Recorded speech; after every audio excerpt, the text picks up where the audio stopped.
began a new part of a new day starting in the war of Ukraine.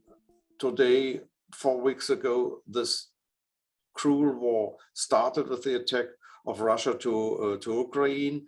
And I have a special guest from our Media Dialogue project, Mr. Orest Semotiuk from Lviv, Lemberg, in the west of Ukraine, where a lot of refugees are at the moment. 200,000 refugees from other parts of Ukraine are in the city. We have also in the west a lot of TV pictures from Lemberg, this old city with this old history from Habsburg, Austria Empire to Poland. And we have been there. We meet Orestia the first time personally in November last year. That was 4 months ago. And meanwhile, yeah, we had a real other situation. Yeah, what's going on at Lemberg at the moment? What's going on between the people in Lemberg, people from Lemberg, with the refugees from the other part of the country? Hello, Wolfgang. Thank you very much for the possibility to speak and to tell a few words about situation in Lviv. Thank you also for your question. In Lviv, we have currently almost 2,100 internally displaced persons or refugees. And these refugees have been housed in more than 400 educational institutions, schools, cultural centers, and about 80 parishes. And there are, so to say, two kind of refugees. Many refugees having arrived in Lviv and registered at the refugee assistance centers immediately become involved in the activities of numerous volunteer organizations. And for example, the humanitarian headquarters, which is located in the former Palace of Arts, had started just hours after invasion of Russian occupation and employs now more than 100 volunteers. And among these volunteers are also people from eastern part of Ukraine. Everything is well organized. A special information center is organized. And this special information center processes requests from city residents and directs humanitarian aid to people in need. And it looks like anthill of people. Each is busy, each is well organized and knows what to do. And new people come in and ask what can be done to help. But it's also other aspect of this new reality. We have, so to say, now in Lviv another physical and also discursive reality. Till this war, Lviv was a city where German, English, Polish, Russian, Arabic, and many other languages were spoken on the streets. And now in hotels, in youth hostels, on the streets, you can hear mostly Russian. And in few places that are open, waiters have to explain to some customers why the menu only offers 10 or 12 dishes, or some people, we must explain people that it is not necessary to discuss picture taken in your church during the service. And all these cases causes dissatisfaction among the people of Lviv. And these people and Lviv citizens have started in their Facebook accounts discussions, and there are here basically two narratives in this discussion. First one is refugees are our brothers, our fellow citizens, just as patriotic as we are. They all are shocked, stressed, and language doesn't matter. And those Lembergers, those citizens of Lviv who try to educate internally displaced persons are provocators, traitors, friends of Russia, etc. And second one, a second narrative is in such way: refugees are our guests. We provide them with housing and food, and we are happy to help them. But it's not a spa hotel or luxury restaurant, and every hand is needed in the aid centers and hospitals. And we have also a linguistic aspect in these discussions.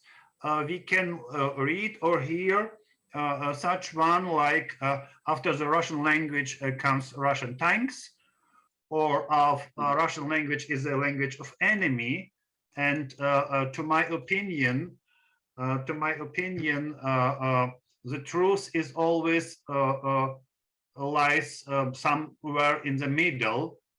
These bold calls or appels, hug and love each other, or from now you should speak Ukrainian, otherwise you are not real Ukrainians, are meaningless and useless.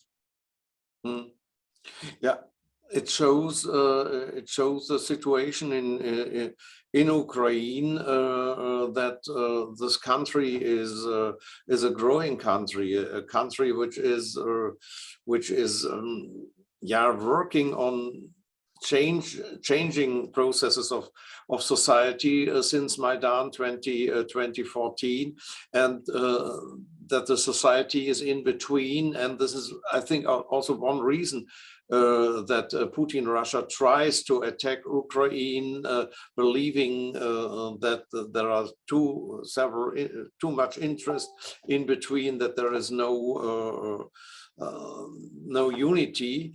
And on this side, what you are telling shows the process, what's going on, the Russian language, the Ukrainian language, and but all are threatened by the Russians. I think this is one point we are getting informed in our media here in the West, in Germany especially. What do you think? Yes, you're right, because as you said, Ukraine is now a growing country, and this patriotic and national stance is now united. And I think people who are really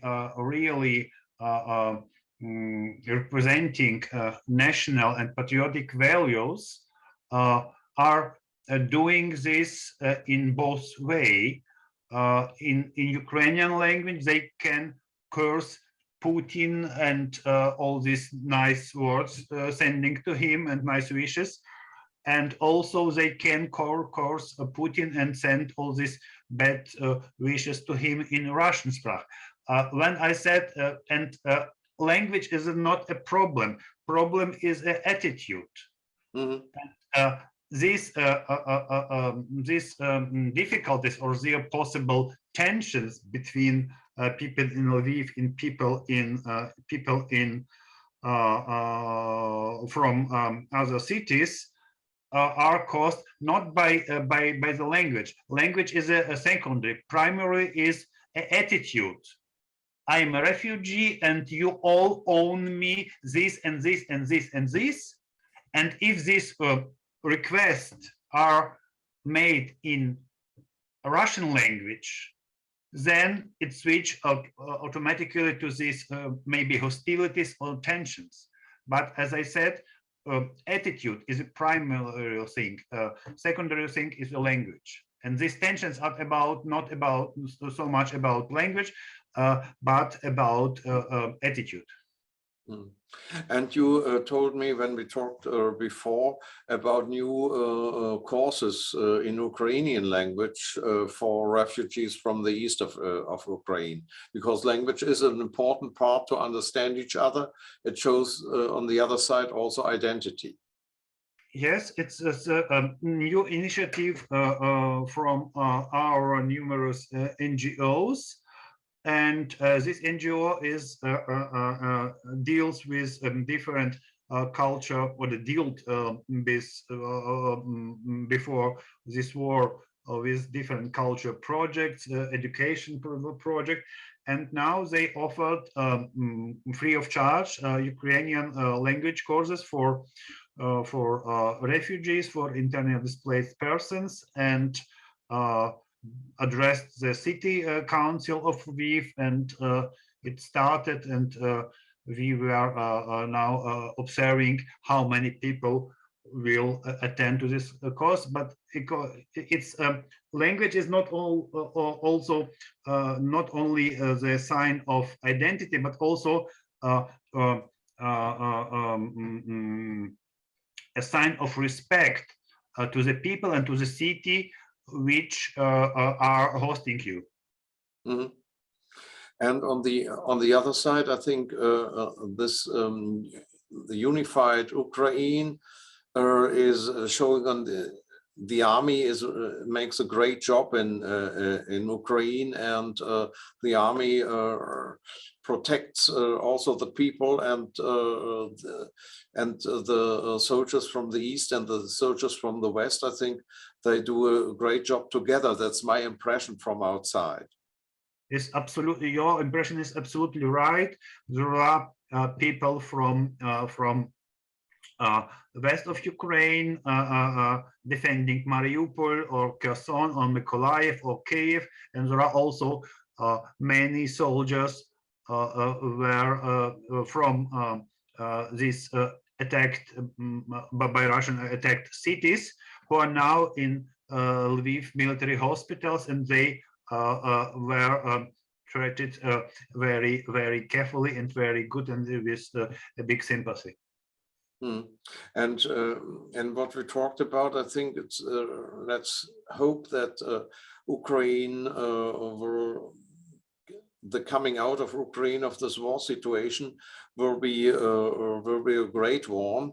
And then the whole situation was a catalyst for unifying Ukraine. I think in any case, it shows that there is one country existing which knows meanwhile, and the people are knowing meanwhile, that they are one country. And this is also one of the results I think Putin-Russian doesn't want to have. And so all the things you told us, or you talked about in our talk, shows that this process is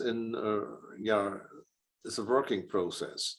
This is a long process, but I maybe I would wish very much for me and for all of our people, despite where they are coming from, that after this cruel war, we all are not only stronger, but also more willing to compromise, more tolerant and understanding, but not apart, but all of us. And I want to stress it again, all of us should be not only stronger, but also more and more willing to compromise, more tolerant and understanding. And that will serve for our unity and for our future victory over Putin and over Russia. Thank you very much for your words, and I think all the best for Ukraine, all the best for a unified Ukraine, and for Ukraine integrated in our European house and in the EU and so on in the future. So I cross my fingers for you personally, for Lviv, and for Ukraine especially, and I hope that we will see us again personally in our media dialogue project as soon as possible. So thank you very much, and a lot of greetings to Lviv and Lemberg. Thank you very much, Wolfgang, for the possibility to speak, and also I hope we can meet one day anywhere and to continue our fruitful discussions as we did last time in November. Thank you very much. Okay, thank you, Orest. Bye. And all the best for you again. Thank you. Bye. Bye.